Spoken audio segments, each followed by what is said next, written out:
নমস্কার নমস্কার নমস্কার আমার প্রিয় ছাত্রছাত্রীরা।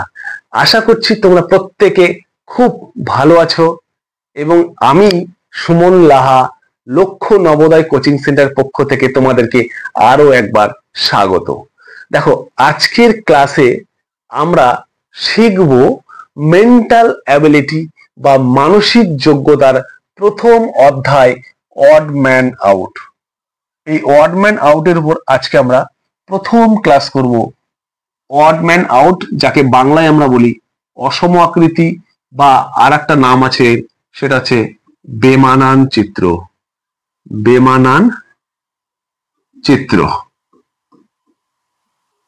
বেমানান চিত্র। এই অসম আকৃতি বা বেমানান চিত্র যে অধ্যায়টা আছে, খুবই সহজ অধ্যায়, খুবই সহজ সহজ প্রশ্ন তোমাদের পরীক্ষায় আসবে। এখান থেকে 4টা প্রশ্ন আসবে। 4টা প্রশ্ন তোমরা যাতে খুব সহজে করতে পারো সেইভাবে সহজ সরল কৌশলগুলো আমি তোমাদেরকে আজকের ক্লাসে শেখানোর চেষ্টা করব। আশা করছি তোমরা প্রত্যেকে মনোযোগ সহকারে আজকের ক্লাসটি করবে। তো চলো শুরু করি আমরা আজকের ক্লাস, অসম আকৃতি বা অড ম্যান আউট বা বেমানান চিত্র। দেখো, প্রথমে আমরা এই যে নামটা যে দিয়েছে, মানে চ্যাপ্টার বা অধ্যায়ের যে নামটা অসম আকৃতি। অড, অড মানে কি? অড মানে কেমন একটা বিরক্তিকর, অড বলি না? তো অসম মানে যে জিনিসটা সমান নয়। প্রশ্ন থেকে আমরা বুঝতে পারছি অসম মানে সমান নয়, সমান নয়। তাহলে আকৃতির কথা বলেছে, চিত্রের কথা বলেছে, তাহলে সমান নয় এমন কিছু আকৃতির চিত্র তোমাকে এখান থেকে খুঁজতে হবে। এটাই হচ্ছে মোদ্দা কথা। তাহলে কতগুলো আকৃতি দেওয়া থাকবে আমাকে খুঁজতে হবে। তাহলে 100টা আকৃতি দেওয়া থাকবে, না 200টা আকৃতি, না 10টা, না 5টা? না, আমার ফিক্সড 4টা আকৃতি দেওয়া থাকবে, মানে চিত্র দেওয়া থাকবে। সেই 4টা চিত্র থেকে আমাকে একটা চিত্র বের করতে হবে, যেটা কি হবে না, যেটা সমান হবে না বাকিগুলোর সঙ্গে। সেটাই হচ্ছে অসম আকৃতির চিত্র প্রশ্ন, মানে চ্যাপ্টারের প্রশ্ন। বুঝেছো? তাহলে অসম আকৃতির চ্যাপ্টারের প্রশ্নগুলো কিরকম হবে? এখানে তোমার 4টা করে প্রশ্ন দেওয়া থাকবে। সেই 4টা প্রশ্নের মধ্যে, মানে 4টা প্রশ্ন বলতে চিত্র থাকবে, সেই 4টা চিত্রের মধ্যে একটা চিত্র মিলবে না, তাহলে বাকি 3টা চিত্র মিলবে। তার মানে 4টা চিত্রের মধ্যে 3টা চিত্র মিলে যাবে, একটা চিত্র মিলবে না। যেটা মিলবে না সেটাই তোমাকে খুঁজে বের করতে হবে, আর সেটাই হবে তোমার অ্যান্সার, মানে উত্তর। বুঝেছো? তাহলে অসম আকৃতির চিত্র, এই যে অধ্যায়ের যে নামটা, সেই নামটা কেন হয়েছে অসম সেটা বোঝা গেছে। তাহলে দেখো, এখানে প্রশ্নগুলোর সমাধান কি করে করতে হয় তার নিয়মটা দেওয়া আছে। আমি লিখে দিয়েছি যাতে ক্লাসটা তোমাদের একটু তাড়াতাড়ি আমি করতে পারি, সেই জন্য। কারণ লিখে লিখে করে যদি দেখাই তাহলে তো ক্লাসটা অনেক লেন্দি হয়ে যাবে, তোমরাও অধৈর্য মানে ধৈর্য হারিয়ে ফেলবে। তো সেই জন্য যাতে একটু ফাস্ট করতে পারি সেই জন্য আমি লিখে রেখেছি। কি লিখে রেখেছি? অসম আকৃতির চিত্রগুলির সমাধান করার নিয়ম কি? নিয়মটা তোমার হচ্ছে, এই অংশের যে প্রশ্নগুলো থাকবে, এই অংশের প্রশ্নগুলোর মধ্যে 4টি করে প্রশ্ন মানে চিত্র দেওয়া থাকবে। এই 4টা চিত্রের মধ্যে 3টা চিত্র হুবহুব মিলে যাবে, মানে যে কোনো লজিকেই হোক, যে কোনো দিক থেকেই হোক, 3টা চিত্র মিলে যাবে, একটা চিত্র মিলবে না। যেটা মিলবে না সেটাই হবে অসম আকৃতি, মানে সেটাই হবে অসম আকৃতি, মানে সেটাই হবে উত্তর, মানে ওটাই উত্তর। 4টার মধ্যে 3টে মিলে যাবে, একটা মিলবে না। যেটা মিলবে না সেটা তোমাকে খুঁজে বের করতে হবে, সেটাই হয়ে যাবে তোমার উত্তর। এখানে সব থেকে বড় কথা কি জানো? যে এই মেন্টাল অ্যাবিলিটি চ্যাপ্টার, মানে মানসিক দক্ষতা চ্যাপ্টারে যে প্রশ্নগুলো থাকে, এখানে মোট 10টা চ্যাপ্টার। সেই 10টা চ্যাপ্টার থেকে প্রত্যেকটা থেকে 4টা করে প্রশ্ন থাকে, এবং প্রত্যেকটা চ্যাপ্টারের প্রশ্নগুলো যেখানে দেবে তার উপরে প্রথমে লিখে দেয় তারা যে প্রশ্নগুলোর সমাধান তুমি কিভাবে করবে, মানে হিন্টসটা তোমার দেওয়া থাকে। কিভাবে দেওয়া থাকে দেখো, দেখে নাও একটু। তোমার পরীক্ষার যে প্রশ্ন তার উপরে একদম সেম টু সেম এই কথাটা লেখা থাকবে। কি কথাটা লেখা থাকবে দেখো, প্রশ্ন নাম্বার 1 থেকে 4 পর্যন্ত প্রতিটি প্রশ্নে 4টি চিত্র এ বি সি এবং ডি দেওয়া হয়েছে, মানে 4টি চিত্র তোমাকে দেওয়া হয়েছে। এই 4টি চিত্রের মধ্যে তিনটি চিত্র কিছু না কিছু দিক থেকে একরকম, মানে কোনো না কোনো দিক থেকে একরকম, এবং একটি চিত্র আলাদা। যে চিত্রটি আলাদা সেটি বেছে নিন। প্রশ্নের নম্বর অনুযায়ী সঠিক উত্তরের বৃত্তটি ওএমআর উত্তরপত্রে পূরণ করুন। মানে এখান থেকে সঠিক উত্তরটি বেছে নিয়ে তোমার যে উত্তরপত্রের ওএমআর শিট আছে সেখানে ফিল আপ করবে। তাহলে দেখো কি করে সমাধান করতে হবে তোমাকে কিন্তু বলেই দিয়েছে পরীক্ষার প্রশ্নপত্রে। এবার তুমি জানো যে কোন অধ্যায় বা কোন চ্যাপ্টারের প্রশ্নগুলোকে এইভাবে সমাধান করতে হয়। মানে কোন চ্যাপ্টারের প্রশ্নগুলোকে দেওয়া থাকে এরকম চারটি করে মানে অসম আকৃতি করব, চারটি করে আমার কি দেওয়া থাকবে, চিত্র দেওয়া থাকবে। সেই চারটি চিত্রের মধ্য থেকে আমাকে তিনটি চিত্র একই সেটা খুঁজে দেখতে হবে এবং একটা চিত্র আলাদা সেটা আমাকে বের করতে হবে। তো এই ধরনের প্রশ্নগুলো আমরা সমাধান করেছি কোন অধ্যায়ে, সেই অসম আকৃতির অধ্যায়। তাহলে তোমার সঙ্গে সঙ্গে কিন্তু মনে পড়ে যাবে অসম আকৃতিতে যে যে নিয়মে আমরা সমাধানগুলো করেছি সেই সমাধানের নিয়মগুলো। তাহলে চলো আমরা এখন জানবো যে এই চ্যাপ্টারের প্রশ্নগুলো সমাধান করার সঠিক নিয়মগুলো কি কি, মানে সঠিক লজিক গুলো কি কি। দেখো, অড ম্যান আউট থেকে তোমার দুটো টাইপের প্রশ্ন হয়। একটা টাইপের প্রশ্ন হয় টেক্সট নাম্বার রিলেটেড, আর একটা টাইপের প্রশ্ন হয় শেপ রিলেটেড। টেক্সট আর নাম্বার টাইপের মধ্যে কি হতে পারে না, টেক্সট মানে সেখানে লেটার থাকতে পারে, সেখানে ওয়ার্ড থাকতে পারে, সেখানে বর্ণ বাংলায় থাকতে পারে, সেখানে বাংলায় অক্ষর থাকতে পারে, ইংরেজিতে যাকে বলা হয় লেটার সেটা থাকতে পারে। মানে লেটার, বর্ণ, ওয়ার্ড এগুলো থাকতে পারে। অথবা নাম্বার রিলেটেড মানে ম্যাথামেটিক্সের যে নাম্বারগুলো থাকে বা ম্যাথ নাম্বার, ম্যাথের যে নাম্বার মানে সংখ্যা, সেই সংখ্যা মানে 2 4 5 মানে এই সংখ্যাগুলো এগুলো থাকতে পারে। লেটার মানে এ বি সি জেড মানে এ থেকে জেড পর্যন্ত এগুলো থাকতে পারে। তো এগুলোর উপর একটা টাইপের প্রশ্ন হয়। আর একটা টাইপের প্রশ্ন শেপ রিলেটেড, মানে শেপ মানে এখানে বিভিন্ন ধরনের শেপ দিতে পারে। কি শেপ? Geometrical shape. জিওমেট্রিক্যাল মানে জ্যামিতিক, জ্যামিতিক কিছু চিত্র হয়তো তোমাকে দিয়ে দিল ত্রিভুজের চিত্র, তোমাকে দিল বৃত্ত চিত্র, তোমাকে দিল বর্গক্ষেত্রের চিত্র, তোমাকে দিল আয়তক্ষেত্রের চিত্র, এরকম ভাবে কিছু চিত্র দিয়ে দিলে। তাহলে তুমি বুঝতে পারলে যে অড ম্যান আউট বা অসম আকৃতি থেকে কত ধরনের প্রশ্ন হতে পারে, বা কি টাইপের প্রশ্ন হতে পারে। দুটো টাইপের প্রশ্ন হতে পারে। একটা টাইপ হচ্ছে টেক্সট নাম্বার রিলেটেড, একটা টাইপ হচ্ছে শেপ রিলেটেড। দেখো, আমাদের যে কোশ্চিন প্যাটার্নটা চেঞ্জ হয়েছে 2019 সাল থেকে। এই যে 2019 সাল থেকে যে প্রশ্নগুলো তুমি দেখবে, প্রশ্নগুলো ঘেটে যে প্রত্যেক বছর এই টেক্সট রিলেটেড থেকে একটা কোশ্চিন আর এই শেপ রিলেটেড থেকে 3টা করে কোশ্চিন আসে। আমাদের টোটাল 4টা করে প্রশ্ন থাকে, প্রত্যেকটা পার্ট থেকে 4টা করে প্রশ্ন থাকবে। এই 4টা প্রশ্নের মধ্যে এই টেক্সট রিলেটেড থেকে একটা আর শেপ রিলেটেড থেকে 3টা, মানে এটা একটা কোশ্চিন প্যাটার্ন সেট হয়ে গেছে যে 3+1, 3 থাকবে শেপ, 1 থাকবে টেক্সট, 3 থাকবে শেপ, 1 থাকবে টেক্সট। তাহলে তোমার এই টাইপটাকে ছাড়লে তো হবে না, কারণ এখান থেকে তোমার একটা প্রশ্ন আসবেই, তুমি জেনে গেলে।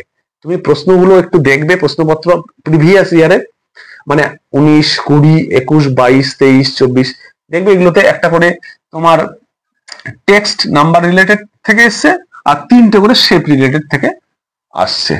তাহলে আজকের এই প্রথম ক্লাসে আমরা শুরু করব টাইপ 1 মানে টেক্সট নাম্বার রিলেটেড। এই যে টপিকটা, এই যে টাইপটা, এটার উপর প্রশ্নগুলোর সমাধান আমরা কি করে করব সেটা দেখো।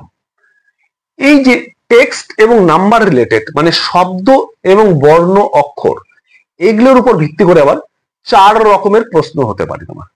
4 রকম কি কি না, প্রথমে আসতে পারে তোমার ইংলিশ অ্যালফাবেটের উপর প্রশ্ন। ইংলিশ অ্যালফাবেট মানে এ থেকে জেড পর্যন্ত যে অ্যালফাবেটগুলো লেখা হয় এর উপর কোশ্চিন। অথবা তোমার আসতে পারে ম্যাথামেটিক্যাল কোনো নাম্বার, মানে 1 থেকে যত ধরনের নাম্বার, সংখ্যা মানে অঙ্কের যে সংখ্যাগুলো আছে তার উপর। বাংলা হিন্দি বর্ণমালা, বাংলাতে যে বর্ণমালা আছে সেই বর্ণমালা বা হিন্দি যে বর্ণমালা সেখান থেকে আসতে পারে প্রশ্ন তোমার। জেনারেল নলেজ মানে সাধারণ জ্ঞান। সাধারণ জ্ঞান বলতে তোমার যে মনে করো যে দেশের নাম দিয়ে দিল, কোন রাজ্যের নাম দিয়ে দিল, মনে করো রাজ্যের নাম তোমাকে দিল পশ্চিমবঙ্গ, আসাম, ত্রিপুরা, আর দিল দিনাজপুর। দিনাজপুর, দেখো পশ্চিমবঙ্গ, আসাম, ত্রিপুরা তিনটেই কিন্তু আমাদের ভারতবর্ষের এক একটা রাজ্য, তাই না? কিন্তু দিনাজপুর, দিনাজপুর বলে কি আমাদের কোনো রাজ্য আছে? দিনাজপুর তো বাংলাদেশে আছে, তাই না? তাহলে দিনাজপুরটা কিন্তু আমার ওয়ার্ড হয়ে গেল, মানে অসম হয়ে গেল। তাহলে এটা আসবে না এর মধ্যে, তাহলে এটাই হয়ে গেল আমার সঠিক উত্তর। তো এইরকম হচ্ছে জেনারেল নলেজের উপর কিছু প্রশ্ন থাকবে। তো এই যে টেক্সট এবং নাম্বার রিলেটেড আবার 4টা টপিক আছে। সেই 4টা টপিকের প্রথম টপিক হচ্ছে এ থেকে জেড পর্যন্ত, এটা ইংলিশ বর্ণমালা, ম্যাথামেটিক্যাল মানে গাণিতিক সংখ্যা। আমরা পরীক্ষার প্রশ্নগুলোতে দেখেছি এই ইংলিশ বর্ণমালা এবং ম্যাথামেটিক্যাল নাম্বার রেয়ার একদম 0.01% কেসে এই দুটো থেকে প্রশ্ন আসতে পারে, কিন্তু ম্যাক্সিমাম 99.9% এই দুটো টপিক থেকে প্রশ্ন আসে। তাহলে এই দুটো টপিক তোমাকে খুব ভালো করে পড়তে হবে, ইংলিশ অ্যালফাবেট মানে এ থেকে জেড পর্যন্ত এবং ম্যাথামেটিক্যাল নাম্বার গাণিতিক সংখ্যা। এই দুটো টপিক খুব ভালো করে পড়তে হবে, এগুলোকে আমরা টাচ করে যাব। ঠিক আছে, তো চলো আমরা আজকে প্রথম যে টপিক ইংলিশ অ্যালফাবেট সেটা আমরা শুরু করি। যে ইংলিশ অ্যালফাবেটের উপর প্রশ্ন আসলে আমরা কি করে করব। দেখো ইংলিশ অ্যালফাবেট যেহেতু বলেছি আমরা, তাহলে ইংলিশ অ্যালফাবেট গুলো কি সেটা আমাকে জানতে হবে। দেখো এ থেকে জেড পর্যন্ত ইংলিশের অ্যালফাবেট, তাহলে এ থেকে জেড পর্যন্ত টোটাল অ্যালফাবেট কটা আছে? টোটাল অ্যালফাবেট আছে 26টা। টোটাল অ্যালফাবেট হলো আমার 26টা, এটা জানতে হবে। তারপরে এই অ্যালফাবেট গুলোর মধ্যে কিছু অ্যালফাবেট আছে যেগুলোকে আমরা কি বলি, ভায়োল বলি, আর কিছু অ্যালফাবেট আছে যেগুলোকে আমরা কনসোনেন্ট বলি। তাহলে কিছু অ্যালফাবেট মানে কতগুলো অ্যালফাবেট আছে দেখো, আমি রেড কালার দিয়ে রেখেছি, 1টা 2টা 3টা 4টা 5টা। এই 5টাকে আমরা বলছি ভায়োল, আর বাকিগুলোকে আমরা বলছি কনসোনেন্ট। তাহলে ভায়োল হয়ে হলো 5টা, কনসোনেন্ট হয়ে হলো 21টা। দেখো তোমার যদি পরীক্ষায় এই লেটারের উপর কোনো প্রশ্ন থাকে, আমি যে যে লজিক গুলো স্টেপ বাই স্টেপ বলবো তোমাকে, সেইভাবেই কিন্তু লজিক গুলোকে অ্যাপ্লাই করবে, দেখবে তোমার অ্যান্সার চলে এসছে। যদি সেইভাবে অ্যাপ্লাই না করো, উল্টাপাল্টা অ্যাপ্লাই করো, তাহলে প্রশ্নের উত্তরও কিন্তু তোমার উল্টাপাল্টা হয়ে যাবে। তো আমরা যদি দেখি যে ইংরেজি বর্ণমালা বা ইংরেজি লেটারের উপর প্রশ্ন এসেছে, তাহলে ফার্স্ট যে লজিকটা আমরা অ্যাপ্লাই করব, ফার্স্ট লজিক মানে ফার্স্ট যে যুক্তি বা তোমার উত্তরের জন্য তুমি যে কারণটা দেবে সেটা হচ্ছে আমার ভায়োল কনসোনেন্ট। কি দেবো? VC logic. প্রথম লজিকটা কি হবে? VC logic. যে কোনো ইংরেজি অ্যালফাবেটের উপর যদি তোমার প্রশ্ন আসে, যে কোনো ইংরেজি অ্যালফাবেট মানে এবিসিডি এই ধরনের, এই যে এ থেকে জেড পর্যন্ত যেগুলো দেখছো, এদের উপর যদি তোমার কোনো পরীক্ষায় প্রশ্ন আসে, ফার্স্ট লজিক তুমি অ্যাপ্লাই করবে ভিসি লজিক। ভিসি লজিক মানে ভায়োল কনসোনেন্ট লজিক। ভায়োল কনসোনেন্ট মানে কি? তুমি সবসময় সেগুলোকে কি করবে, ভায়োল এবং কনসোনেন্টের উপর ভিত্তি করে আলাদা করার চেষ্টা করবে। তোমার তো এখানে আলাদা করাই কাজ, মানে 4টা চিত্র থাকবে, তার মধ্যে 3টেকে একদিকে করবে, একটাকে আলাদা করবে, মানে আলাদা করবো। একদিকে থাকবে 3টে, একদিকে থাকবে একটা। সেটা কার উপর ভিত্তি করে করবো আমরা? প্রথম লজিক হচ্ছে ভিসি মানে ভায়োল কনসোনেন্টের উপর। বোঝা গেল? তাহলে তোমার ফার্স্ট কোশ্চিনের প্যাটার্ন হচ্ছে ইংরেজি বর্ণমালা। সেই ইংরেজি বর্ণমালার প্যাটার্নের উপর যদি তোমার প্রশ্ন আসে, তুমি কোন লজিক অ্যাপ্লাই করবে? ভায়োল কনসোনেন্টের লজিক অ্যাপ্লাই করবে। সেই লজিক অ্যাপ্লাই করে তুমি 3টাকে একদিকে করবে, একটাকে আলাদা করবে। যেটা আলাদা হবে সেটাই তোমার উত্তর। তাহলে চলো আমরা এর সমাধানগুলো দেখি কিভাবে করতে হয়। দেখো এখানে একটা প্রশ্ন দেওয়া হয়েছে, বলেছে কোনটি অসম। এখানে দেখো কোনটি অসম, কোনটি অসম। তারপর কোনটি অসম বের করতে গেলে আমি দেখতে পাচ্ছি এখানে ইংরেজি লেটারের উপর প্রশ্ন। তোমাকে আমি বলেছি ইংরেজি লেটারের উপর যদি প্রশ্ন হয়, তোমার ফার্স্ট যে লজিকটা অ্যাপ্লাই হবে সেটা হচ্ছে ভাওয়েল কনসোনেন্ট মানে VC logic. VC logic first. First হচ্ছে ভিসি লজিক। তাহলে ভিসি লজিক তুমি অ্যাপ্লাই করো। দেখো ই আছে, এফ আছে, জি আছে, এইচ আছে। তো এর মধ্যে ভি মানে ভায়োল কোনটা দেখো, আমি দেখতে পাচ্ছি এর মধ্যে শুধুমাত্র ইটা ভায়োল, এই যে ভায়োল, আর তো ভায়োল নেই, এগুলো ভায়োল নেই। তাহলে এগুলো কি, এগুলো কনসোনেন্ট, এটাও কনসোনেন্ট, এটাও কনসোনেন্ট। তাহলে আমরা দেখতে পাচ্ছি যে এই প্রশ্নের মধ্যে তিনটে, এটা এটা এটা এটা এটা এটা, এই তিনটে একই দলে পড়ে যাচ্ছে, মানে তিনটেই কনসোনেন্ট হয়ে যাচ্ছে। তাহলে আমার এই প্রশ্নগুলো সমাধান করার নিয়ম কি, যে চারটা চিত্র থাকে, তার মধ্যে তিনটে চিত্র হুবহু মিলে যায়, একটা চিত্র আলাদা হয়, যেটা আলাদা হয় সেটাই তোমার অ্যান্সার। তাহলে এখানে দেখো তো তোমার তিনটে চিত্র এক হয়ে যাচ্ছে, একটা চিত্র আলাদা হয়ে গেল। কোন চিত্রটা? অপশন নাম্বার এ, যে চিত্রটা আছে সেটা আমার আলাদা হয়ে যাচ্ছে, কারণ এতে ভাওয়েল আছে, বাকি তিনটাতে কনসোনেন্ট আছে। তাহলে আমার সঠিক উত্তর হয়ে গেল কোনটা? Option number A. আশা করছি তোমরা বুঝতে পারছো। যদি এখনো বুঝতে না পারো, খুব তাড়াতাড়ি তুমি কমেন্টে লিখে জানাও কোন জায়গায় তুমি বুঝতে পারলে না, আমি চেষ্টা করব সেটাকে আবার সলভ করিয়ে দেওয়ার। তো চলো, এটা যদি তোমরা বুঝে গেছো কি করে সমাধান করতে হচ্ছে, তাহলে নেক্সট একটা প্রশ্ন দেখি সেখানে কি বলেছে। দেখো এখানে কি বলেছে, যে এই চারটা চিত্রের মধ্যে কোনটি অসম আকৃতির চিত্র। দেখো তো তোমরা বুঝতে পারছো কিনা, ধরতে পারছো কিনা। তোমরা যখনই দেখবে ইংরেজি লেটারের উপর প্রশ্ন, তোমরা সঙ্গে সঙ্গে কোন লজিক অ্যাপ্লাই করবে? আমি বলেছি সঙ্গে সঙ্গে ফার্স্ট লজিক হচ্ছে ভিসি লজিক, মানে কি ভায়োল কনসোনেন্ট লজিক, মানে তুমি ভায়োল আর কনসোনেন্ট খোঁজার চেষ্টা করবে। তাহলে তুমি দেখো তো প্রশ্নটার মধ্যে ভায়োল কোথায় আছে, এ বি সি ডি ই, এ বি সি ডি আছে। দেখো আমরা কি জানি, এ ই আই ও ইউ, এই পাঁচটাকে বলা হয় ভায়োল, বাকিগুলো কনসোনেন্ট। তাহলে এই পাঁচটার মধ্যে কেউ আছে কিনা এখানে দেখো তো। আমি দেখতে পাচ্ছি প্রথমেই এটাকে বলা হয় ভায়োল, বিটাকে ভায়োল বলা হয় না, সিটাকে বলা হয় না, ডিটাকে বলা হয় না। তাহলে বিটা হয়ে যাবে কনসোনেন্ট, সিটা হয়ে যাবে কনসোনেন্ট, ডিটা হয়ে যাবে কনসোনেন্ট। তাহলে আমরা বলতেই পারি এই তিনটে কনসোনেন্ট মানে একই দলের মধ্যে থেকে গেল, এই এটা আলাদা হয়ে গেল কারণ এ একাই ভায়োল। তাহলে আমাদের সঠিক উত্তর হয়ে গেল অপশন নম্বর এ। আশা করছি তোমরা বুঝতে পেরেছো। তাহলে যদি বুঝতে পারো, তাহলে নেক্সট যে প্রশ্নটা আছে সেটার উত্তরটা কি হবে দেখো তো, তোমরা বলতে পারো কিনা। দেখো কোশ্চেন নাম্বার 3 যে প্রশ্নটা বলা হয়েছে সেটা তোমরা করতে পারছো কিনা দেখো।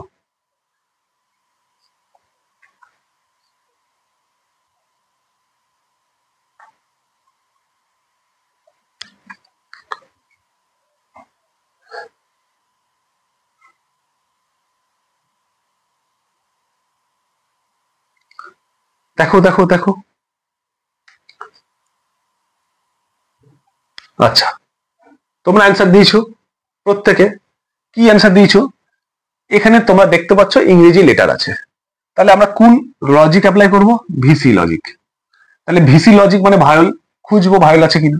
আমরা জানি কি এ ই আই ও ইউ ভায়োল। তাহলে এ ই আই এর মধ্যে কে আছে দেখো, ই আছে এখানে, তাহলে ইটা ভায়োল, জিটা ভায়োল নয় কনসোনেন্ট, কেটা কনসোনেন্ট, এলটা কনসোনেন্ট। তাহলে তিনটে কনসোনেন্ট হয়ে গেল। তাহলে তিনটে কনসোনেন্ট, তিনটে একই দলে পড়ে গেল, তিনটে একই দলে পড়লো, তাহলে আমার ভিটা আলাদা হয়ে গেল। তাহলে অপশন নাম্বার এ হয়ে গেল সঠিক উত্তর। তারপরে চলো পরের প্রশ্ন কি আছে দেখি। তাহলে দেখো পরের 4 নম্বর প্রশ্ন আছে, এইটা কি হবে উত্তর? তোমরা কিন্তু দ্রুত কমেন্ট করো, দ্রুত, খুব ফাস্ট, কারণ তোমরা বুঝে গেছো কি করে করতে হবে। তোমরা বুঝে গেছো কি, যে তোমরা দেখতেই পাচ্ছ ইংরেজি লেটার আছে। আমি কি রুলস অ্যাপ্লাই করব, কি লজিক অ্যাপ্লাই করব? আমরা লজিক অ্যাপ্লাই করব হচ্ছে ভিসি। আমরা ভিসি লজিক অ্যাপ্লাই করব। ভিসি মানে ভায়োল কনসোনেন্ট খুঁজবো। আমরা জানি কি এ ই আই ও ইউ, এরা হচ্ছে ভায়োল। এরা যদি ভায়োল হয় কোথায় আছে দেখো, এদের মধ্যে কে আছে, ই আছে ভায়োল, এ আছে ভায়োল, ও আছে ভায়োল, এল তো ভায়োল নয় কারণ এল তো ভায়োলের লিস্টে নেই। তাহলে এলটা কি? কনসোনেন্ট। তাহলে আমরা দেখতে পাচ্ছি এই যে তিনটে, এই তিনটেই কিন্তু ভায়োল এই দলের মধ্যে পড়ছে। এটা কিন্তু কনসোনেন্ট আলাদা দলের মধ্যে হয়ে গেল। তাহলে আমার সঠিক উত্তর হয়ে গেল কিন্তু অপশন নাম্বার ডি। বুঝে গেছো? আচ্ছা এবার মনে করো তোমরা এখানটায় এই অপশনগুলো না দিয়ে তোমাকে যদি এখানে ইটা যদি না দিয়ে এখানে দিত, তোমার মনে করো সাপোজ ইটা দেওয়া নেই, এখানে দেওয়া আছে তোমার জি, ইটাই নেই, শুধু জি আছে। তাহলে অ্যান্সারটা কি হতো? তাহলে আমরা কি বলেছি, যখনই ইংরেজি লেটার তুমি দেখবে তখনই তুমি ভিসি রুল অ্যাপ্লাই করবে, মানে ভিসি মানে ভায়োল কনসোনেন্ট। তাহলে তুমি দেখো এখানে ভায়োল, জিটা তো ভায়োল নয়, কনসোনেন্ট। এটা তো কনসোনেন্ট না, এটা তো ভায়োল, ওটাও ভায়োল, এলটাও তো ভায়োল নয়, কনসোনেন্ট। তাহলে আমি ভায়োল আর কনসোনেন্ট লজিক অ্যাপ্লাই করলাম, এখানে করে দেখতে পারলাম এখানে কনসোনেন্ট হয়ে গেল দুটো, আবার ভায়োলও হয়ে গেল দুটো, মানে দুটো ভায়োল আর দুটো কনসোনেন্ট। দুটো ভায়োল থেকে দুটো কনসোনেন্ট, এদেরকে কি করে আমি তিনটা একসঙ্গে করব? কোনো মতেই তো সম্ভব নয়, কারণ দুটো দুটো করে আছে। তাহলে দুটো দুটো করে থাকলে এখান থেকে তিনটে কি করে এক জায়গায় করব? করা সম্ভব নয়। তাহলে আমি দেখতে পাচ্ছি যদি কোনো কারণে এই রকম কেস চলে আসে প্রশ্নে তোমার, তাহলে সেই কেসগুলোতে আমরা ভিসি অ্যাপ্লাই করতে পারছি না। পারছি কি? এখানে ভিসি অ্যাপ্লাই হচ্ছে না, মানে ভায়োল কনসোনেন্ট যে লজিকটা সেটা অ্যাপ্লাই করতে পারছি না, সেটা অ্যাপ্লাই করলে এটা মিলছে না। তাহলে তখন মানে সেই সমস্ত কেসে আমরা কি করব, তাই না? প্রশ্ন তো আসছে তোমাদের মনে এটা, যে সবসময় যে ভায়োল কনসোনেন্ট মিলে যাবে এমন তো কোনো গ্যারান্টি নেই। তাহলে যদি তোর ভায়োল আর কনসোনেন্ট না মেলে, তাহলে তখন আমরা কি করব? তো চলো তখন আমরা কি করব সেটাও আমাদেরকে জেনে রাখতে হবে, কারণ সবসময় নাও মিলতে পারে। দেখো আমরা চলে আসলাম লজিক নাম্বার 2। লজিক নাম্বার 2, তাহলে লজিক নাম্বার 1 এ আমরা কি করেছিলাম? ভিসি লজিক অ্যাপ্লাই করেছি, ভিসি মানে ভায়োল কনসোনেন্ট। এবার লজিক নাম্বার 2 তে আমরা কি অ্যাপ্লাই করব? দেখো কি বলেছে, যদি ভায়োলস এবং কনসোনেন্টের লজিক দিয়ে না হয়, নাও হতে পারে, আমি দেখলাম আগের প্রশ্নটাতে হচ্ছে না, যদি ওই রকম প্রশ্ন দেয় তখন আমরা লেটারগুলোর পজিশন বের করব। তাহলে পজিশনটা তোমাকে জানতে হবে, প্রত্যেকটা লেটারের পজিশন, মানে প্রত্যেকটা লেটার কে কত নম্বরে আছে। যেমন এটা 1 নম্বরে, বিটা 2 নম্বরে, সিটা 3 নম্বরে, ডিটা 4 নম্বরে, ইটা 5 নম্বরে। এবার প্রশ্ন হচ্ছে স্যার তাহলে তো আমাদেরকে পজিশন মুখস্থ করতে হবে। অবশ্যই তোমাদেরকে মুখস্থ করতে হবে, কিন্তু আমি তোমাদেরকে একটা ট্রিক শিখিয়ে দিচ্ছি, যেটা জানলেও কিন্তু তোমরা ফটাফট করতে পারবে। তুমি আমার ফিঙ্গার গুলোকে দেখতে পাচ্ছ, ফিঙ্গার গুলোতে দেখো আমাদের একটা করে লাইন আছে, মানে দাগ কাটা আছে। এবার এই দাগ হিসেবে আমরা কি নাম্বার গুলোকে কাউন্ট করেছি বা করি, ঠিক তেমনি এই দাগগুলোতে তোমরা কিন্তু লেটার গুলোকেও কাউন্ট করতে পারবে। কিভাবে? A B C D E F G H I J K L M N O P Q R S T, এইভাবে। তাহলে এ 1 নম্বরে, বি 2 নম্বরে, সি 3 নম্বরে, ডি 4 নম্বরে, ই 5 নম্বরে, এফ 6 নম্বরে। এইভাবে কাউন্ট করে করে তুমি লিখতে পারো। অথবা তুমি যেখানে পড়ছো, মানে তুমি ঘরের ভেতরে যেখানে সবচেয়ে বেশি সময় ধরে থাকো, সেইখানে যদি তুমি এই চার্টটাকে, এটা একটা চার্ট, যদি প্রিন্ট আউট করে নিয়ে তুমি সেই দেওয়ালে বা ক্যালেন্ডারের গায়ে ছাপিয়ে দিতে পারো, লাগিয়ে দিতে পারো, তাহলে তুমি দেখবে সবসময় ঘরের ভিতরে যাতায়াত করবে, সবসময় এটার দিকে তাকাবে, তখন দেখবে তুমি কিছুদিন পরে অটোমেটিক তোমার সবগুলোর পজিশন মুখস্থ হয়ে গেছে। তুমি দেখা মাত্রই বলে দিতে পারছো যে আর কত নম্বরে আছে, এস কত নম্বরে আছে, টি কত নম্বরে আছে। দেখো টি ফর 20, টি20 বিশ্বকাপ হয় না, টি20 ক্রিকেট খেলা হয় না, টি দিয়ে এমনি মনে থাকবে। 1 থেকে এ 1 2 3 4 5 6, 6টা তো এমনি মনে থাকে। এবিসিডি 1 থেকে 4 হয়, জেডটা লাস্টে 26 হয়, জেডের আগে ওয়াই, ওয়াইটা লাস্টের আগেরটা 25 হয়। এইভাবে তো কিছুটাও তো এমনি মনে থাকবে। আর কিছুটা মনে রাখার জন্য কি করবে? অক্সিজেন, ও ফর অক্সিজেন হয়, ওতে অক্সিজেন, অক্সিজেন সবসময় 15। টি ফর 20, মানে টি20 ক্রিকেট খেলা হয় না, টি20, তবে এই মানে টি20 ক্রিকেট খেলা। তাহলে টি20 ক্রিকেট খেলা তোমাকে মনে রাখতে হবে।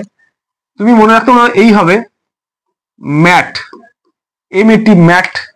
ম্যাট মানে একটা মিনিমাম হয়। ম্যাট মানে কি? এম এ টি, এ মানে 1, টি মানে 20, এম মানে কি হয় বলো? এম মানে 13, এম মিনস 13। তাহলে এম যদি 13 হয়, এম এন, এনটা 14 হবে, ওটা 15 হবে, এমটা 13 হলে এম এর আগে কি হয় বলো? এল, এলটা 12 হবে। এইভাবে তুমি মনে রাখতে পারো। বিভিন্ন ভাবে মনে রাখা যায়, মনে রাখার অনেক কৌশল আছে। তো যেভাবে, যে কৌশলে তুমি সহজে মনে রাখতে পারছো, সেই কৌশলটা তুমি অ্যাপ্লাই করবে। তো প্রথমে কি করবে দেখো, প্রথমে লেটারগুলোর পজিশন বের করবে। মনে করো সাপোজ তোমার দেওয়া আছে এরকম প্রশ্নটা এইরকম আছে, প্রথমে 1 নম্বরে আছে এ, 2 নম্বরে আছে বি, সি নম্বর, সরি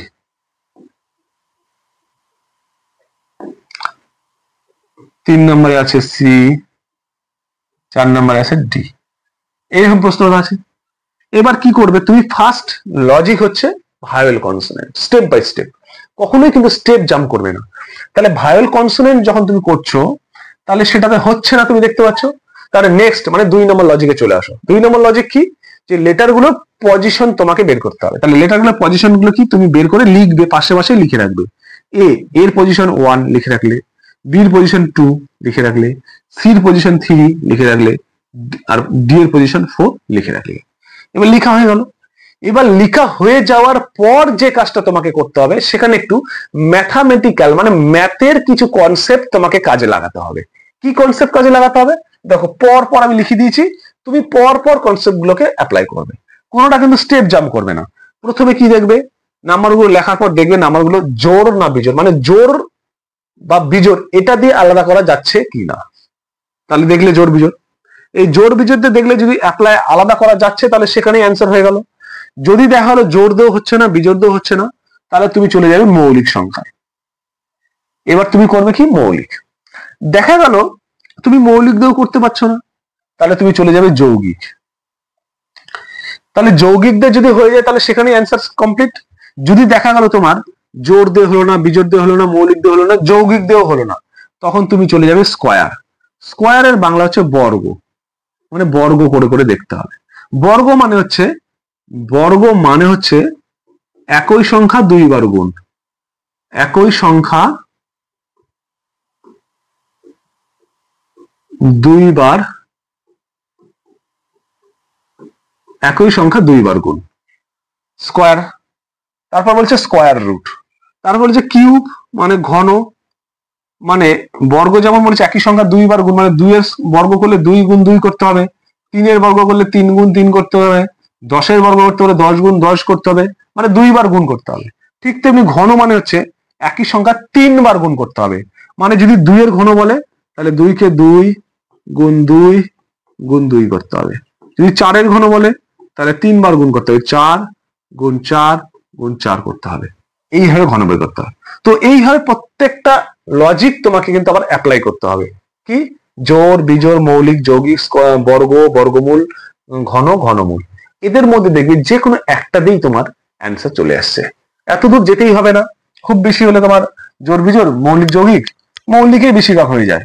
অনেক ক্ষেত্রে বর্গ আসে, আমাকে তো সবগুলোই শিখে রাখতে হবে, কোনটা আসবে আমরা তো বলতে পারবো না, তবে দেখা গেছে বেশিরভাগ ক্ষেত্রে জোড় বিজোড় মৌলিক দিয়েই হয়ে যাচ্ছে। তাহলে আশা করছি লজিকটা বুঝতে পেরেছো। লজিকটা কি বললাম, ফার্স্ট লজিক, প্রথম লজিক ভিসি, এটা অ্যাপ্লাই করবে, হলো না, এই লজিকে হলো না। দ্বিতীয় লজিক পজিশন, মানে লেটারের পজিশন বের করবে, বের করার পর কি করবে, বের করার পর এই যে এই লজিক গুলো অ্যাপ্লাই করবে। কোন লজিক গুলো, জোড় বিজোড় মৌলিক যৌগিক স্কয়ার স্কয়ার রুট, এই সমস্ত লজিক গুলো অ্যাপ্লাই করবে। অ্যাপ্লাই করলে দেখবে তোমার নিশ্চয়ই মানে অবশ্যই অ্যান্সার আসবে। তো চলো আমরা এখন এর কিছু এক্সাম্পল দেখি। দেখো প্রথম যে এক্সাম্পলটা আছে সেটা কি, এখানে লেটার দেওয়া হয়েছে 4টা। তোমাদের আমি কি বলেছি, যখনই লেটার দেখবে ফার্স্ট লজিক তোমরা অ্যাপ্লাই করবে কি, ভিসি, মানে ভায়োল কনসোনেন্ট। দেখো এখানে একটাও ভায়োল নেই, আছে ভায়োল? ভায়োল মানে কি জানি আমরা, এ ই আই ও ইউ, এখানে একটাও আছে? নেই। তাহলে আমার এই লজিক অ্যাপ্লাই হবে না। তাহলে আমরা চলে যাব দ্বিতীয় লজিক। দ্বিতীয় লজিকে কি বলেছি আমরা অ্যাপ্লাই করব, যে প্রথমেই আমরা লেটারগুলোর পজিশন বের করব। লেটারগুলো কি বের করব, পজিশন। তাহলে পজিশন বের করো। তাহলে বি, এ বি, তুমি মুখে মুখে পারছো না, প্রথম প্রথম প্র্যাকটিস করো, হাতে হাতে গুনো। এ বি, বি মানে কত হলো 2 নাম্বার, তাহলে যেটা যার পজিশন সেটাকে লিখে রাখো, 2 লিখে রাখলাম। সি কত নম্বর পজিশন, 3 নম্বরে। ডি কত নম্বর পজিশন, 4 নম্বরে। জি কত নম্বর পজিশন, কোনো A B C D E F G, এই যে জি 7 নম্বরে আসলো, তাহলে এর পজিশন হচ্ছে 7। নাম্বার লেখা হয়ে গেছে। এবার পজিশন গুলো লেখা হয়ে গেছে, প্রত্যেকটা নাম্বার লিখে ফেলেছি। এবার কি করব, আমি কি বলেছিলাম, পজিশন লেখার পর দেখতে হবে জোড়, বিজোড়, মৌলিক, যৌগিক, বর্গ, বর্গমূল, ঘন, ঘনমূল। তো এগুলো কি সবগুলো দেখতে হবে? না, সবগুলো দেখতে হবে না, একটা একটা করে দেখবে, যেটাতে হয়ে যাবে তোমার সেখানে স্টপ। তো প্রথমে আমি জোড় দেখি। দেখো 2টা তো জোড় হয়, আমরা জোড় কি জানি, যে সংখ্যাগুলো শেষে কি থাকে 0, 2, 4, 6, 8 থাকে সেগুলোকে জোড় বলে। আর বেজোড় কোনগুলোকে বলে? বিজোড় বলে যে সংখ্যাগুলো কি থাকবে 1, 3, 5, 7, 9 থাকবে। তাহলে এখানে জোড় কোনগুলো হচ্ছে? দেখো 2টা জোড় মানে ইভেন, 3টা বিজোড় মানে অড, 4টা আবার জোড় মানে ইভেন, 7টা আবার বিজোড় বা ওয়াড। তাহলে আমি এখানে দেখতে পাচ্ছি আমাকে 3টে এক জায়গায় করতে হবে। তাহলে আমি জোড় বিজোড় যদি নেই, তাহলে আমরা দেখতে পাচ্ছি ইভেন হয়ে যাচ্ছে 2টো, মানে ইভেন মানে জোড়, জোড় হয়ে যাচ্ছে 2টা, দেখো এই একটা এই একটা।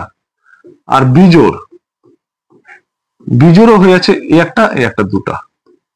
তাহলে তুমি আমাকে বলো, দুটো দুটো করে যদি নেই, সেখান থেকে কি 3টেকে একসঙ্গে করা যাবে? সম্ভব?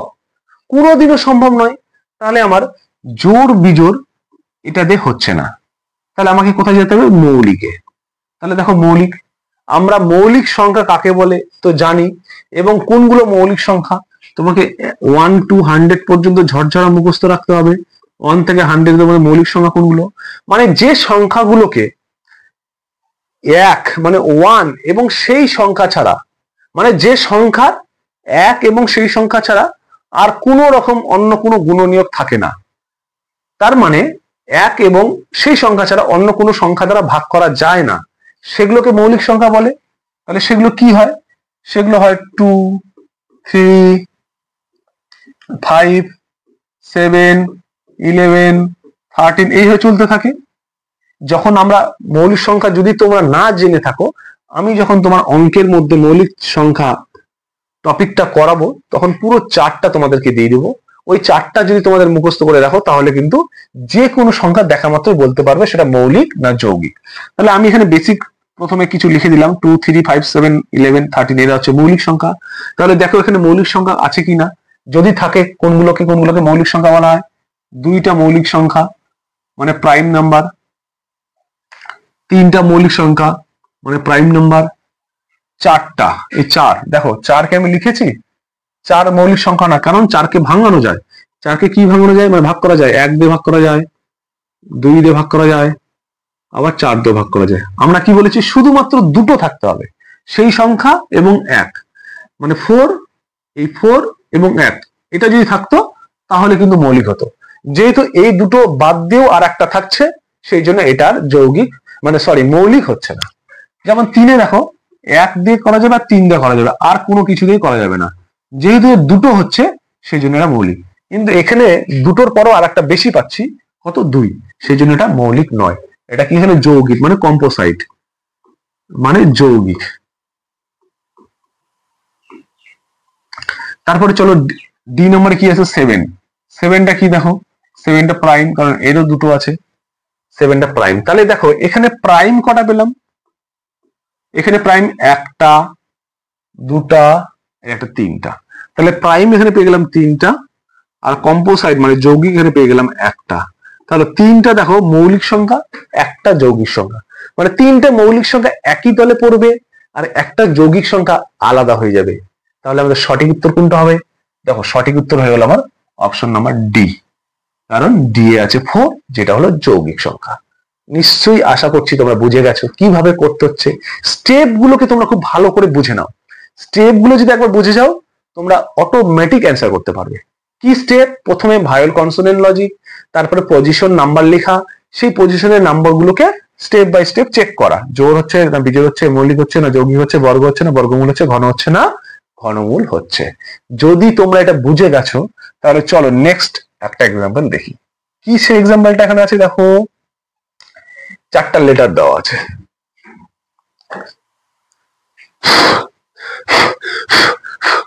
চারটা লেটার যে দেওয়া আছে, এই 4টা লেটারের তোমাকে কি করতে হবে? প্রথমেই যে লজিকটা অ্যাপ্লাই করতে হবে, প্রথমেই তোমরা যে লজিকটা অ্যাপ্লাই করবে সেই লজিকটা কি না, সেই লজিকটা হচ্ছে ভিসি, মানে ভায়োল কনসোনেন্ট লজিক। এই যে ভিসি লজিকটা অ্যাপ্লাই করো, মানে এখানে ভায়োল দেখো আছে কিনা, হ্যাঁ এটা ভায়োল, এটা এফ কনসোনেন্ট, ইটাও আবার ভায়োল, এনটা আবার কনসোনেন্ট। তাহলে কি হচ্ছে এখানে? ভায়োল দুটো, কনসোনেন্ট দুটো, দুটো দুটো করে থাকলে কখনোই করা যাবে না, বুঝেছো? কারণ দুটো দুটোর থেকে আমি 3টে কখনোই করতে পারবো না। তাহলে আমার এই ভিসি নাম্বার 1টা কি হচ্ছে? কাটা হবে না। তাহলে আমরা কি করব? তাহলে আমরা এখন পজিশন গুলো লিখবো। তাহলে এ কত নম্বর আছে? 1 নম্বরে। এফ কত নম্বরে আছে? 5 নম্বরে। ই কত নম্বর? সরি,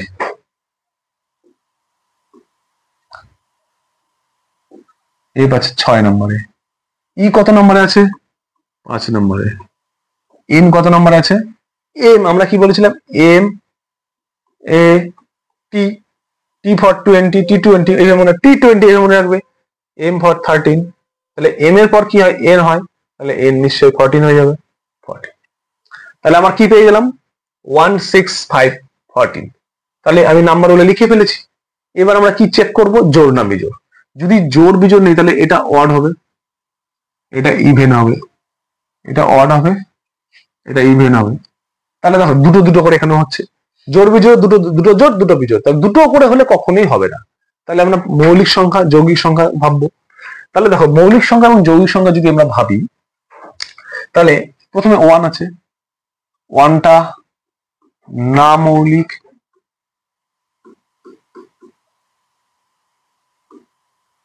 না যৌগিক। 1টা না মৌলিক না যৌগিক, মানে 1কে মৌলিকও বলতে পারবো না, আবার যৌগিকও বলতে পারবো না, কিন্তু 6টাকে তো আমরা যৌগিক বলতেই পারি। 5টা মৌলিক,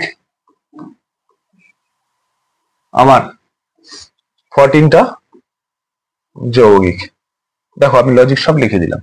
এবার এই লজিকটা যে আমি লিখে দিলাম, এর উপর তুমি আলাদা করতে পারছো কিনা সেটা দেখো। বলো বলো, অ্যান্সার বলো, পারছো কিনা বলো, তোমরা কমেন্ট করো। দেখো আলাদা করতে পারছো, তাই তো? কিভাবে আলাদা করতে পারছো? দেখো এই যে 3টে লেটার আছে, এই 3টে লেটার আমরা কি করতে পারছি? মৌলিক এবং যৌগিক, মৌলিক এবং যৌগিক এর মধ্যে রাখতে পারছি, কিন্তু 1টাকে না মৌলিকে ধরতে পারছি না যৌগিকে ধরতে পারছি, দুটোর কোনোটাতে ধরতে পারছি না। তাহলে 1টা সম্পূর্ণরূপে আলাদা। কেন আলাদা? কারণ 1টা না মৌলিক না যৌগিক, 1 মৌলিকও নয় আবার যৌগিকও নয়, কোনো দলেই তাকে আমি রাখতে পারছি না। তাহলে কি করব? তাকেই সবসময় আলাদা করে রাখতে হচ্ছে আমাকে। তাহলে আমার অপশন এ নাম্বার হয়ে গেল কিন্তু সঠিক উত্তর। চলো নেক্সট একটা এক্সাম্পল দেখি। এক্সাম্পলটা কি বলেছে দেখো। প্রথমে আমরা কি করব? ভিসি। যদি তোমরা ভিসি অ্যাপ্লাই করো তাহলে দেখো ভি মানে ভায়োল, একটাও ভায়োল নেই, সব কনসোনেন্ট, তাহলে ভিসি রুল হচ্ছে না। তাহলে পজিশন বসাও। বি এর পজিশন কত? 2। ডি এর পজিশন কত বলো? 4। এইচ এর পজিশন কত বলো? 8। এবার কিউ এর পজিশন কত বলো বলো?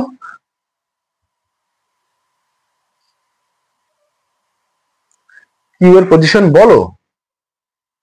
যদি বলতে পারছো না তোমরা, তাহলে তোমাদেরকে আমি বলে দিচ্ছি, পরীক্ষার হলেও এরকম হতেই পারে যে আমি অনেকক্ষণ চিন্তা করছি, মনে করতেই পারছি না। মনে করতে না পারলে কি হবে? টেনশন হবে। টেনশন হলে কি হবে? এই অঙ্কটার জন্য, মানে এই প্রশ্নটার জন্য আরো 2টা প্রশ্ন তুমি করতে পারবে না। একদম পাত্তি হিসাব এইভাবে করবে, তুমি মনে করতেই পারছো না।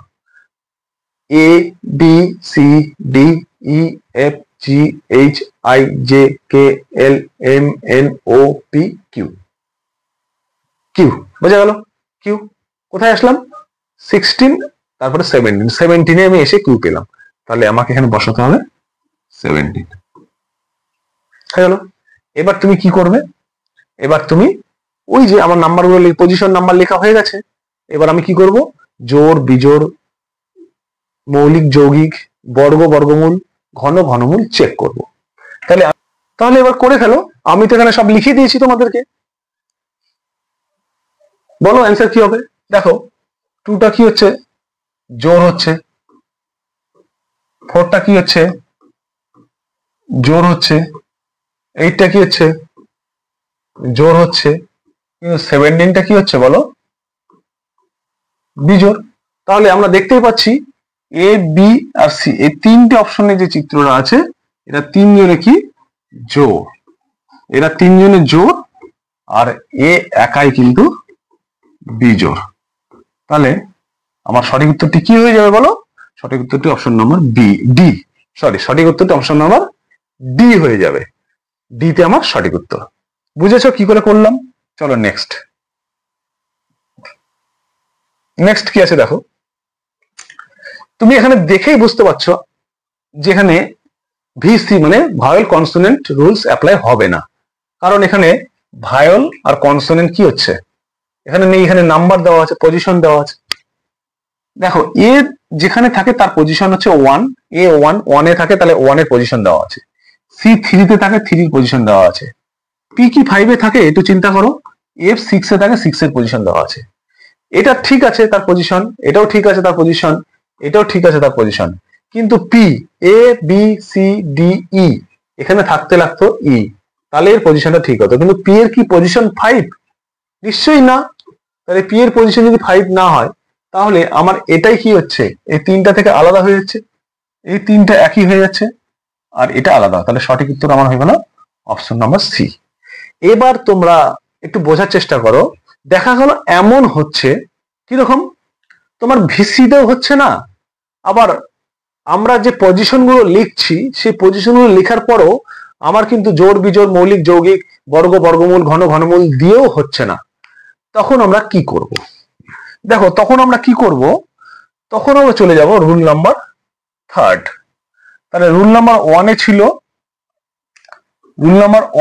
ভিসি, রুল নাম্বার 2 এ ছিল পজিশন, কি পজিশন? ফরওয়ার্ড, মানে সামনে, মানে সরাসরি আমরা যেভাবে গুনি সেভাবে। এবার রুল নাম্বার 1 এবং 2 যখন ফেল হয়ে যাবে, হবে না, তখন আমরা রুল নাম্বার 3 এ যাব। 3 এ কি বলেছে?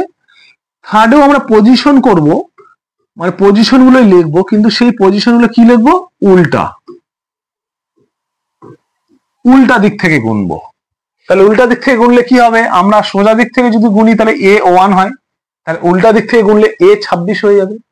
আমরা গুনি না যে 9 8 7 6 5 4 3 2 1, এটা উল্টা দিকের গোনা। আমরা বলি না এই সোজা দিক থেকে গোনো, তারপরে বলি তোমার কেমন মুখস্থ হয়েছে দেখি তো, উল্টা দিক থেকে বলো 9 8 7 6 5 4 3 2 1 এইভাবে। ঠিক তেমনি অ্যালফাবেট গুলোকেও তার পজিশন গুলোকে উল্টা দিক থেকে বলো, মানে আমরা সোজা দিক থেকে পড়লে এ বি সি ডি কি হতো 1 2 3 4 5, আমরা উল্টা দিক থেকে পড়বো তাহলে 26 25 24 23 22 21 20 19 18 17। তাহলে এখান থেকে আমরা দেখতে পাচ্ছি যে জেড এর মানটা কি হচ্ছে, যদি উল্টা দিক থেকে গুনি জেডটাই 1 হয়ে যাচ্ছে, প্রথমে হয়ে যাচ্ছে, কারণ যেটা শুরু সেটা শেষ, যেটা শেষ সেটা শুরু, কার উল্টা দিকের। তাহলে নিশ্চয়ই বুঝতে পারছো উল্টা দিকের গোনাটা কি করে গুনতে হবে। দেখো উল্টা দিকের গোনাটা দেখো, এই যে এখান থেকে 1 আর এটা হচ্ছে উল্টা 26, এর উল্টা হচ্ছে 26, এর উল্টা হচ্ছে 1, তাহলে এটা হচ্ছে সোজা দিকে গোনা আর এটা হচ্ছে উল্টা দিকে গোনা। বুঝা গেল? তাহলে এটা তোমাকে মনে রাখতে হবে। এবার উল্টা দিকে যেটা আসবে অবস্থান, সেই নাম্বারটা লেখার পরও বাকি নিয়মটা একই। বাকি নিয়মটা কি? আমি সেটা টেস্ট করব, জোড় বিজোড়, তারপর হচ্ছে যৌগিক মৌলিক, তারপর হচ্ছে বর্গ বর্গমূল ঘন ঘনমূল, তাহলে আমার হয়ে যাবে। তাহলে চলো এখন আমরা একটা এক্সাম্পল দেখি, এক্সাম্পল দেখলে ব্যাপারটা ক্লিয়ার হয়ে যাবে। দেখো প্রথম এক্সাম্পলটা কি বলেছে, A Z B Y F U J S. VC তো হবে না দেখেই বুঝতে পারছি, তাহলে ভিসি না হলে পরের রুল অ্যাপ্লাই করবো। পরের রুল অ্যাপ্লাই করলে কি হবে? দেখো এ আছে 1, পজিশন 1 লিখবো, জেড এর পজিশন 26 হচ্ছে না, 126 কেমন হয়ে যাচ্ছে? আমি যদি তাহলে এই জেডটাকে যদি উল্টো ভাবে কাউন্ট করি আর প্রথমটাকে যদি সোজা ভাবে কাউন্ট করি, দেখো এর পজিশন সোজা ভাবে 1 হয়, জেড এর পজিশন উল্টো ভাবে 1 হয়, উল্টা দিক থেকে আমাদের। দেখো বি এর পজিশন সোজা ভাবে 2 হয়, ওয়াই এর পজিশন সোজা ভাবে উল্টো ভাবে 2 হয়, সোজা ভাবে তো হয় না, উল্টো ভাবে 2 হয়। এফ এর পজিশন সোজা ভাবে 6 হয়, ইউ এর পজিশন উল্টো ভাবে 6 হয়, জে এর পজিশন সোজা ভাবে 10 হয়, এস এর পজিশন উল্টো হবে কত হয় দেখো 8 হয়। তাহলে আমরা লিখে দিলাম পজিশন গুলো। কি পজিশন হচ্ছে? এদের সোজা সোজা সঙ্গে উল্টা, এই পজিশনে লিখলাম। তো লিখলে কি হচ্ছে দেখো A11, A22, A66, তাহলে এরও 10-10 হওয়া উচিত ছিল, হয়েছে? এখানে দুটো দু রকম হয়ে গেছে, এরা প্রত্যেকে একই আছে দেখো, A126 মানে 112266, এখানেও 10-10 হওয়া উচিত ছিল কিন্তু হয়নি। তাহলে এটা আমাদের আলাদা হয়েছে তিনটে থেকে, তাহলে এটা যদি আলাদা হয় তাহলে সঠিক উত্তরটা আমার কি ডি হয়ে যাচ্ছে। নিশ্চয়ই বুঝতে পেরেছো? যদি বুঝতে পারো তোমরা তাহলে এখন চলো আমরা নেক্সট একটা এক্সাম্পল দেখি। নেক্সট এক্সাম্পলটা কি বলেছে এখানে দেখো, পজিশন মানে জেড 1 আছে, মানে জেড এর উল্টা পজিশন আছে 1, তাই তো? তাহলে আমরা প্রথমে কি লিখবো, এর পজিশন গুলো আগে লিখে নিব। তাহলে আমি জেড এর 1 আছে, তার মানে বুঝতেই পারছি উল্টা দিকে আছে, তাহলে জেড এর পজিশন কত দেওয়া আছে 1, ওয়াই এর পজিশন কত আমরা জানি 2, এক্স এর পজিশন আমরা কত জানি 3, ইউ এর পজিশন আমরা কত জানি 6, উল্টা দিকে 6। তাহলে আমরা জোড় বিজোড় যদি আমরা করি, 1টা বিজোড়, 3টা বিজোড়, 6টা জোড়, 2টা জোড়, মানে দুটো জোড় দুটো বিজোড়। যখন দুটো জোড় দুটো বিজোড় থাকবে তখন কোনোভাবেই তিনটে করা যাবে না একসঙ্গে, দুটো দুটোর থেকে তিনটে নেওয়াই যাবে না, তাহলে সেটা তো হচ্ছে না জোড় বিজোড়। মৌলিক যৌগিক, দেখো একটা না মৌলিক না যৌগিক, তাহলে এককে তো মৌলিক এবং যৌগিক কোনোটাতেই নেওয়া যাবে না, তাহলে থাকলো পরে তিনটা, এই তিনটার মধ্যে দেখো 6 আবার যৌগিক, তাহলে থাকলো দুটো, এই দুটো হচ্ছে মৌলিক, তাহলে দুটো আর দুটো আলাদা হয়ে যাচ্ছে, তাহলে তো এভাবেও হচ্ছে না, মৌলিক যৌগিক হচ্ছে না, তাহলে আমরা যাবো কোথায় বর্গ। তাহলে এবার বর্গতে যাই, তাহলে বর্গ মানে কি বলেছিলাম, যে সংখ্যাটার বর্গ করব তাকে 2 বার গুণ করব, তাহলে 1 এর বর্গ করব মানে 1 কে 2 বার গুণ করব, তাহলে 1 1 1, যেটা বর্গ বেরোলো সেটাই আসে। 2 এর বর্গ করো, 2 গুণ 2 মানে 4, যেটা বর্গ বের করলাম সেটাই আছে। 3 এর বর্গ করো, 3 ইন্টু 3, 3 3 9, এটাই আছে। 6 এর বর্গ বের করো, 6 ইন্টু 6, 6 6 36, এখানে কিন্তু 36 নেই। দেখো প্রথম এবিসি এই তিনটাতেই বর্গ করে যেটা বেরিয়েছে আমার সেই ভ্যালুটাই মানে সেই মানটাই দেওয়া আছে, মানে প্রত্যেকটা লেটারের উল্টা দিকের অবস্থানের বর্গ করলে যেটা হয় সেটা এখানে দেওয়া আছে। কিন্তু ডি নম্বর অপশনে উল্টার অবস্থান 6 হয়, 6 এর বর্গ হলে 36 হয়, কিন্তু দেওয়া আছে 6, তাহলে এটাই ভুল দেওয়া আছে। তাহলে যেটাই অসম বা ভুল বা যেটা আলাদা আমার সেটাই উত্তর হয়, তাহলে আমার সঠিক উত্তর হলো অপশন নাম্বার ডি। বোঝা গেল? তাহলে নিশ্চয়ই তোমরা কিভাবে লেটার থাকলে পর পর লজিক গুলো অ্যাপ্লাই করে আমরা তাদের সহজ সরল কৌশলের মাধ্যমে অ্যান্সার গুলো বের করতে পারবো, আশা করছি আজকের ক্লাসে সেটা তোমাদের ক্লিয়ার হয়ে গেছে। যদি তোমরা প্রত্যেকে বুঝে গেছো বা বুঝতে পারছো, প্রত্যেকে কমেন্ট করে জানাবে।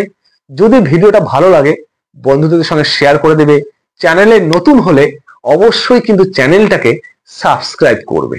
তো চলো এরপরে আমরা কি শিখবো, দেখো এরপরে আমরা যেটা শিখবো পুরো যে মেথডটা তার একটা সামারি। সামারিটা কি, যে সামারিটা হচ্ছে যদি কোনো লেটার দিয়ে ইংরেজি লেটার দিয়ে তোমার প্রশ্ন থাকে, তুমি ফার্স্ট যেটা করবে ভায়োল কনসোনেন্ট ভিসি অ্যাপ্লাই করবে, হয়ে গেলে তো খুব ভালো, আমার এগুলোতে আসতেই হবে না। যদি না হয় তাহলে আমাকে 2 নম্বর কি হতে হবে, 2 নম্বর লজিকে আসতে হবে। সিকোয়েন্স অফ অ্যালফাবেটস মানে অ্যালফাবেটস এর অবস্থান, প্রথমটা কি সোজাসুজি মানে সোজা কাউন্ট করবে পরপর, তাহলে কাউন্ট করার পর কি করবে, কাউন্ট করার পর সেগুলো জোড় না বিজোড় না যৌগিক না মৌলিক না বর্গ না বর্গমূল ঘন না ঘনমূল সেগুলো চেক করবে। এটাতে যদি হয়ে গেল খুব ভালো, যদি না হয় এটাতেও তাহলে তোমাকে আসতে হবে থার্ড নম্বরে। থার্ড নম্বরে কি বলেছে, থার্ড নম্বরে বলেছে অপোজিট সিকোয়েন্স অফ অ্যালফাবেট মানে অ্যালফাবেটের বিপরীত অবস্থান। তোমার একই জিনিস খালি উল্টো দিক থেকে কাউন্ট করে লিখতে হবে। উল্টা কাউন্ট করে লিখতে হবে। লেখার পর একইভাবে জোড় বিজোড় যৌগিক মৌলিক বর্গ বর্গমূল ঘন ঘনমূল চেক করতে হবে। চেক করলেই এটা হয়ে যাবে। যদি হয় তাহলে তো ভালো, যদি না হয় তাহলে কি করব? তাহলে আর একটা মেথড আছে, সেটা কি করব নেক্সট আমরা ক্লাসে শিখবো। আজকের ক্লাস আমি এখানেই শেষ করছি। আজকের ক্লাসটি যদি তোমাদের ভালো লাগে তাহলে অবশ্যই ভিডিওতে একটা লাইক দেবে। আর পরীক্ষা কিন্তু তোমাদের খুবই খুবই অল্প সময় আছে আর বাকি, তাই প্রিপারেশনটা কিন্তু তোমরা খুব ভালো করে মন দিয়ে নেবে। তাহলে আজকের ক্লাসটি আমি এখানে শেষ করছি। প্রত্যেকে সুস্থ থাকবে, ভালো থাকবে এবং মন দিয়ে কিন্তু পড়াশোনা করবে, কারণ তোমাদের পরীক্ষা কিন্তু আর বেশি দিন নেই, খুব কাছেই পরীক্ষা চলে এসছে। তাই এই সময়টা তোমরা কাজে লাগাও, ভালো করে পড়াশোনা করো, পরীক্ষায় পাশ করো এবং নবোদয়ে ভর্তি হও। ধন্যবাদ।